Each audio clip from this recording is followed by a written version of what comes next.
आइए हम कुछ नई जानकारी के साथ आपसे चर्चा करते हैं और रसायन विज्ञान के कुछ महत्वपूर्ण बिंदुओं में हम चर्चा करते हुए बात करते हैं आवर्त सारणी की।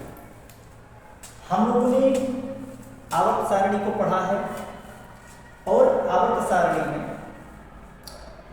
मेंडलीव का एक अहम योगदान था के साथ में मोज़लेस वैज्ञानिक थे, उन्होंने भी अपना खासा महत्वपूर्ण योगदान दिया आवर्त सारणी के निर्माण में। पहले जो आवर्त सारणी बनाई गई थी मेंडलीव के द्वारा, उस समय मेंडलीव को अधिक ज्ञान उस तत्वों के बारे में नहीं था। उन्होंने जिन तत्वों को खोजे गए उन तत्वों को अपने तरीके से एक चार्ट बना करके उसमें उन्होंने क्या किया, व्यवस्थित किया। तत्वों को व्यवस्थित करते समय उन्होंने कुछ बातों का ध्यान न रखते हुए केवल उन्होंने व्यवस्थित कर दिया और बताया कि इमेजिन करके मान करके कि इनका प्रमाण भार ये होगा, उनका प्रमाण भार ये होगा। इस आधार पर उन्होंने तत्वों को उनको एक क्रम में एक रो में रखते हुए उन्होंने व्यवस्थित किया। लेकिन बाद में जब आधुनिकता बढ़ी तो उसी आवर्त सारणी के बारे में पुनः फिर से अध्ययन शुरू हुआ। तो ये देखा गया कि मेंडलीव ने पहले अपनी आवर्त सारणी में परिभाषा में कहा कि जो तत्वों के भौतिक और रासायनिक गुण होते हैं वो बढ़ते हुए परमाणु भार के आवर्ती फलन होते हैं, क्योंकि मेंडलीव ने सभी तत्वों को बढ़ते हुए परमाणु भार के क्रम में व्यवस्थित किया था। लेकिन जब बाद में आधुनिकता बढ़ी, धीरे धीरे उन तत्वों के बारे में अध्ययन करना प्रारंभ किया गया तो ये पता चला कि जिन तत्वों को मेंडलीव ने जो परमाणु भार दिया था उन तत्वों का सीक्वेंस बराबर नहीं था।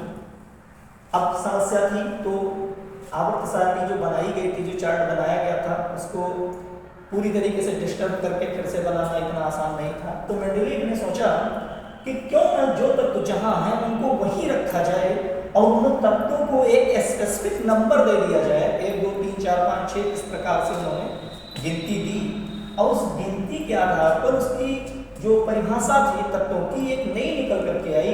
और फिर बाद में उन्होंने कहा कि तत्वों के भौतिक और रासायनिक गुण जो होते हैं वो बढ़ते हुए परमाणु क्रमांक के आवर्ती फलन होते हैं। कहने का मतलब है कि जैसे जैसे तत्वों का परमाणु क्रमांक बढ़ता जाएगा उनके भौतिक तथा रासायनिक गुणों में परिवर्तन होता जाएगा। इस आधार पर उन्होंने तत्वों को जब वर्गीकृत किया था तो 4 भागों में उन्होंने वर्गीकृत किया।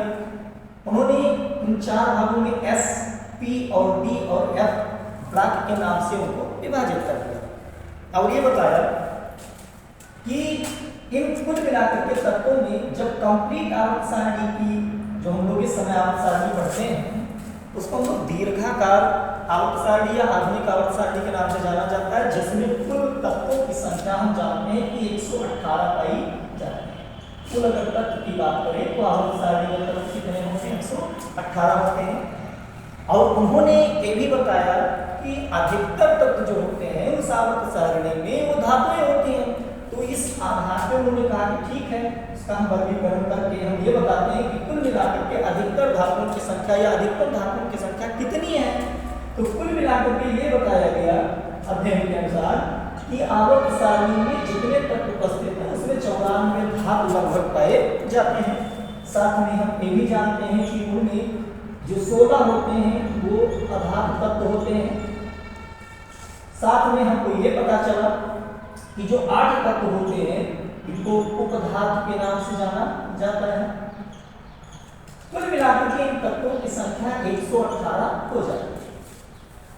साथ ही हम जानते हैं कि 118 तत्वों में हम लोगों ने अपने अध्ययन के दौरान एक मैजिकल नंबर पढ़ा होगा, सभी लोग बताते हैं कि इन तत्वों को व्यवस्थित करने के लिए मैजिकल नंबर होता है जिसमें S, P, D और F इन सभी के इलेक्ट्रॉनों को कि मतलब इन ब्लॉकों में कितने इलेक्ट्रॉन पाए जाते हैं उस आधार पर मैजिकल नंबर दिए गए। क्योंकि हम जानते हैं मूलतः आवर्त सारणी में कुल अगर बात करें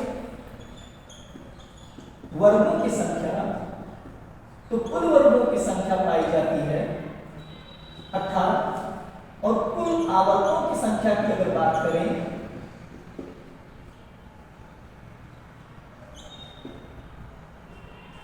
आवर्तों की संख्या की बात करें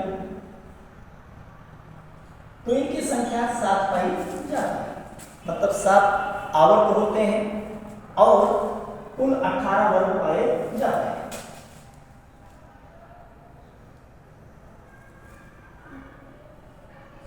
कुल 18 वर्ग पाए जाते हैं।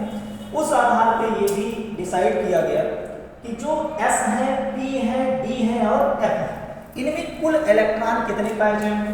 तो ये भी हमको बताया गया कि जो यस होते हैं इनमें अधिकतम इलेक्ट्रॉनों की संख्या कितनी होती है, 2। पी में अधिकतम इलेक्ट्रॉनों की संख्या कितनी होती है, 6।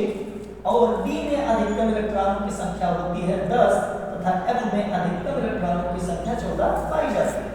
इस आधार पर यह पता चला कि जो यस ब्लॉक होगा इसमें हम लोग मैक्सिमम इलेक्ट्रॉन 2 ही भर सकते हैं, पी में 6 भर सकते हैं, डी में 10 भर सकते हैं और एफ में 14 इलेक्ट्रॉन भर सकते हैं। लेकिन चूंकि हम जानते हैं कि आवर्तों की संख्या 7 है, इसलिए उस आवर्तों की संख्या में भी कितने कितने इलेक्ट्रॉन भरे जाते हैं तो हम जानते थे ये ब्लॉक के अनुसार था। अब बात करते हैं किसके अनुसार, आवर्त के अनुसार, कि कुल मिलाकर के आवर्तों के अनुसार किस आवर्त में कितने इलेक्ट्रॉन भरे जाते हैं। हम जानते हैं कि आवर्तों की संख्या जो पहली है इसमें 2 इलेक्ट्रॉन भरे जाते हैं, साथ में दूसरा आवर्त जो होता है इसमें 8 इलेक्ट्रॉन भरे जाते हैं, तीसरा आवर्त होता है इसमें 18 इलेक्ट्रॉन भरे जाते हैं, चौथा आवर्त जो होता है इसमें भी 32 इलेक्ट्रॉन होते हैं, पांचवें आवर्त में भी 32 इलेक्ट्रॉन पाए जाते हैं, साथ में छठवें में 18 इलेक्ट्रॉन पाए जाते हैं और सातवें में फिर से 8 इलेक्ट्रॉन पाया जाता है। इसी को हम लोगों ने केमिस्ट्री में एक मैजिकल नंबर के रूप में क्या किया, पढ़ा है, जिसमें हमको बताया गया होगा सभी, मतलब एक सीरियल से हम लोग बोल देते हैं या कुछ लोग भी ऐसे कहते रहते हैं मैजिकल नंबर में 2 8 8 18 18 32। लेकिन फिलहाल भी ऐसा नहीं होता है क्योंकि हम उनका अध्ययन जो है आवर्तों की संख्या के आधार पर कर रहे हैं और आवर्तों की संख्या के आधार पर हमें ये पता चलता है कि पहले आवर्त में 2, दूसरे आवर्त में 8 और तीसरे आवर्त में 18, चौथे में 32, पांचवें में 32, छठवें में 18 और सातवें में 8 इलेक्ट्रॉन पाए जाते हैं, इलेक्ट्रॉन भरे जाते हैं कुल मिलाकर के। इस आधार पर हम लोग इनको बोल सकते हैं 2 8 18 32 32 18 8, इस तरीके से इनका मैजिकल नंबर डिसाइड होता है। साथ में हम एक चीज ये भी जानते हैं कि हमारे इलेक्ट्रॉनों को भरने के लिए हमें 2 इलेक्ट्रॉन भरने के लिए एक कक्षक की क्या होती है, जरूरत होती है, जिनमें हम एक कक्षक में 2 इलेक्ट्रॉन क्या कर सकते हैं, भर सकते हैं। हम जानते हैं एक कक्षक में 2 इलेक्ट्रॉन जब भरे जाते हैं तो एक इलेक्ट्रॉन क्लॉकवाइज होता है, दूसरा इलेक्ट्रॉन एंटी क्लॉकवाइज होता है। इसका रीजन है क्योंकि अगर दोनों इलेक्ट्रॉन क्लॉकवाइज भर दिए जाएं या सीधे भर दिए जाएं तो इलेक्ट्रॉनों में हम जानते हैं कि कोई भी कक्षक से इलेक्ट्रॉन तब तक बाहर नहीं जाते हैं जब तक उनको बाहर से ऊर्जा देकर के निकाला ना जाए। लेकिन फिलहाल के लिए आप सोचिए थोड़ा कि अगर हम बाहर से एनर्जी नहीं दिए हैं फिर भी इलेक्ट्रॉन कक्षा में क्या है, बने हुए हैं, जाकर के बाहर मतलब छोड़ करके जाते नहीं हैं। तो इसका कारण एक ही है क्योंकि उनमें से एक इलेक्ट्रॉन को हम धनात्मक मानते हैं, दूसरे को ऋणात्मक मानते हैं और जानते हैं कि धनात्मक और ऋणात्मक बीच में मतलब एक अट्रैक्शन बल पाया जाता है। उस आकर्षण बल के कारण वो एक दूसरे से क्या होते हैं, बंधे होते हैं, इसीलिए वो कक्षा छोड़ करके बाहर नहीं जाते हैं। उस आधार पर हम जानते हैं कि एक कक्षक में इलेक्ट्रॉन की संख्या कितनी है, 2 है, लेकिन इन इलेक्ट्रॉनों की संख्या के वितरण के आधार पर कक्षकों की संख्या का भी वितरण किया गया और बताया गया कि जो यस कक्षक होता है, यस ब्लॉक होता है, इनमें कुल मिलाकर के कक्षकों की संख्या होती है वो 1 होती है। जबकि बात करते हैं पी में, उनमें कुल मिलाकर के कक्षकों की संख्या कितनी होती है, 3 पाई जाती है। जबकि हम बी की बात करते हैं उनमें कुल कक्षकों की संख्या कितनी पाई जाती है, 5 पाई जाती है, 5 पाई जाती है। और एफ में कुल कक्षकों की संख्या जो होती है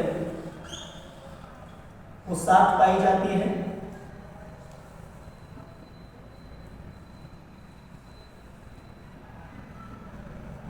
पाई जाती है। इस आधार पर ही हम इलेक्ट्रॉनों की संख्या की बात करते हैं कि S में मैक्सिमम S ब्लॉक में इलेक्ट्रॉन कितने होते हैं? 2 होते हैं।